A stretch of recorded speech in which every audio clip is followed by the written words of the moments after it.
Welcome everyone back to weekly weather updates, and in today's video we're going to look at the latest in the live radar, run through the weather warnings as we do have a rain warning issued through Saturday morning, as we are going to see some very heavy rain across southern and eastern areas. We'll look at that in detail on the latest UKV, running through the precipitation and temperature charts over the next 5 days, because it is relatively cool and unsettled the next couple of days. But as we'll see into next week, things could be turning much drier, especially in the east, and it could be turning quite a bit warmer or even hotter. The latest UKV coming the middle of next week, Wednesday, Thursday time, showing temperatures getting in excess of 25 degrees quite widely, and for some in the east especially, maybe even up towards 30 degrees, as we do start to see some very hot air wafting up from the south, as we do see that high pressure system that we've spoken about the last few videos starting to build in. We're able to look at all of that longer range prospects on the GFS, GEM, Ensemble and the Ensembles. There was a little bit of wobbling today with the exact pressure patterns, perhaps more of a low pressure mixing into the longer range, which could allow for more thunderstorms, but we're still looking at above average temperatures to end August and start September, with potentially some very high temperatures at times. So do remember, if you enjoy the videos, do like and subscribe, and remember to follow me on Twitter as well, the link's in the description. Now, if you start on the live radar, recording this around 10:30 on Friday evening, we can see there is a lot of heavier rain around through the evening. We've got heavier pulses of rain across northern areas, especially Scotland, Northern Ireland and the Republic of Ireland. Here it is heavy rain, but it's nowhere near as widespread as it has been over the last couple of days. A bit of respite for northern Wales, parts of England and generally northern England, but for southern and eastern areas, it doesn't look too bad right now. But look out to the west. We got this big wall of rain that is moving in, and it will dominate for much of Saturday morning across the southern and eastern portion of England. Well, we haven't actually seen all too much rain recently in the past few weeks, the past month or so. Not seen much rain at all. We are going to see quite a dumping. Perhaps widely an inch of rain, locally maybe even 2 inches of rain, especially across the warning zone, which we'll look at in a minute. But it is slowly sliding northeastwards.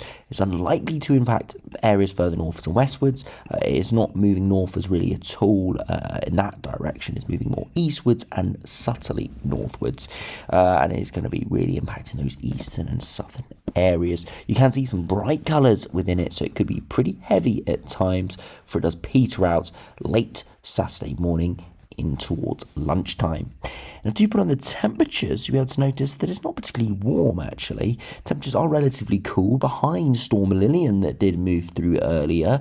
Again, that was quite a lively system. 80-mile-per-hour winds were seen in that, so pretty well forecasted by the UKV in the end, because that is what we expected in yesterday's video and the previous videos.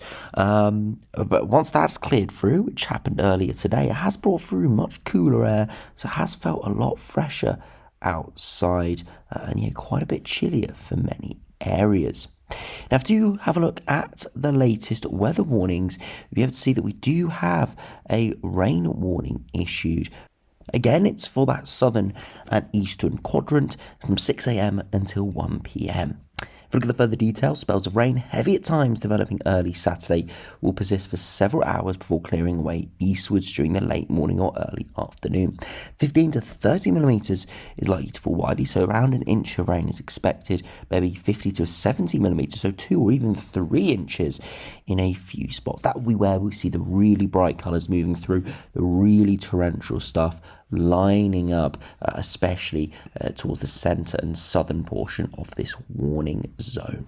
You can see covering much of London, all the way through the southern and eastern quadrants, up towards East Anglia, just about nudging there, and for central southern England, encapsulating the Isle of Wight. So quite a large warning area. Going to see a lot of rain over the coming hours. Luckily though, no other warnings issued at this stage, and to be honest, from the outlook, I don't expect any other warnings to be issued at this stage. Now, if you go over to the latest UKV, you can see all of that rain heading through this evening, really heavy in places, especially towards the southern and eastern portion of the warning zone. Lots of bright colours, as we alluded to. It could be a lot of heavy rain, for it does slowly clear As I said, around Saturday lunchtime, it could linger into the early afternoon, with a few heavy, thundery showers still moving through. Elsewhere, it is a day of sunshine and showers, but they don't look too heavy. And then as we head into Sunday, some more rain in places, maybe persistent in the north and west, unfortunately. Looks like a little bit of a system, bit of instability developing there, pepping up the persistent rainfall. As we head into Monday, doesn't look too bad. Bit of rain in the west, but generally pretty dry. And the same can be said for Tuesday in the south and the east, but a bit of a wavy weather front that could linger there through Tuesday afternoon. Mostly out in the Irish Sea, but into parts of Wales and northern England and southern Scotland there. Again, we'll have to wait and see the positioning for that. And then into Wednesday, still a bit of rain in the west and the north, could be heavy and thundery, but you can see low pressure there with those clouds. You can see a bit of a spiral shape appearing and high pressure to our east.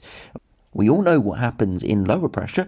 The wind goes anti-clockwise, and in high pressure it goes clockwise. So in this scenario, the wind is coming directly from the south. We can see that on the mean sea level pressure. The wind is coming directly from the south. You can see that here, coming right up from the south, and it is introducing some very warm or even hot air. And you can see that moving here into Wednesday, looking very warm and hot indeed. And if we do put on the max temperatures, you'll be able to see could potentially get up to 30 degrees in a few spots. Now, as we head into Saturday afternoon, temperatures not great, touching 20 degrees maybe at best, but mostly in the teens because of all that rain.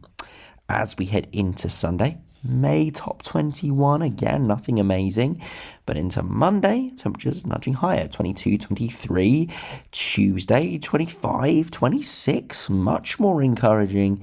And then look at Wednesday, widely mid-20s, 28 or 29 across much of eastern England, and I wouldn't be surprised to see a 30 degrees mixed in there. That's because we've got that higher pressure, those drier, stable conditions, sunshine with that hotter air, allowing those temperatures to rise pretty high. As I said though, at the start of the video, there is quite a bit of uncertainty with the exact pressure pattern, which may mean that those temperatures at the surface could be very up and down, because there could be thunderstorms, lower pressure, and showers moving in at times, which could disturb this.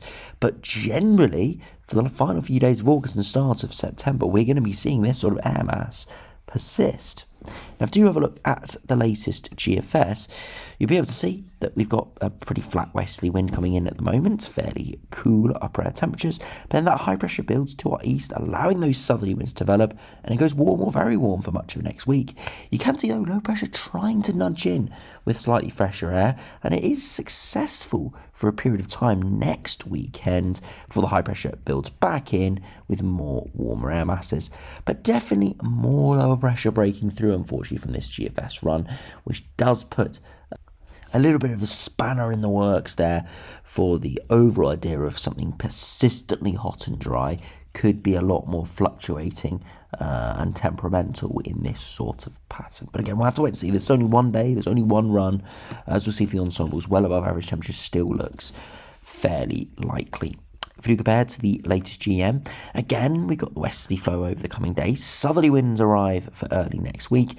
Eventually, low pressure does push through, unfortunately, but we still see the high pressure return by day 10 and firmly dominate with some pretty warm or even hot air completely dominating there towards day 10, looking very warm and pleasant. Temperatures well into the mid to high 20s, and you can see it is fairly persistent around that. A bit of a blip perhaps later next week here, only low 20s, and the reason for that is if we put on the upper air temperatures, we got slightly fresher westerly winds moving in for a time. So as I said, still a bit of uncertainty with the pressure pattern, and exact air masses could be a little bit more fluctuating than we initially anticipated, but still the overall pattern looks warm, maybe even hot and dry. If you compare to the ECMWF, again, westerly winds moving in at the moment. Southerly winds arriving for early next week, perhaps more low pressure mixing in. Doesn't look like it's dominating and moving through, therefore air masses could stay warm, but then again that could bring the risk of thunderstorms. And then towards day 10, high pressure continues to dominate before eventually getting pushed away into the first few days of September. But up until that point, still looking very warm or even hot in many areas. So yeah, looking really quite decent indeed here from the operational runs. Maybe not quite as good as they were looking yesterday or the days before, but still looking very positive for something much warmer and drier to end the summer, which is going to be very appreciated by many people. And then finally, if we look at the ensembles, just to back this up, you can see fluctuating over the next few days, generally below average, actually through the weekend, with big precipitation spike for Saturday, but then drier. But then you see the upper air temperatures rise significantly for the end of August. But you can see into the start of September, upper air temperature could drop slightly, and we could see a bit more precipitation mixing in. So again, to me, that sounds like low pressure could be starting to mix in, and that, of course, causes thunderstorms and showers, and could introduce slightly fresher air. So looking like it's going to go warm, hot next week for a few days, dry as well, for it could tail off with a bit more rain around and just generally less pleasant conditions. We'll have to wait and see exactly how it does play out. For the time being, positive signs to end summer and start autumn with warm, hot and hopefully dry conditions on the cards. So anyway, thanks for watching. Hope you enjoyed. Subscribe if you're new, and I'll see you again for another video soon.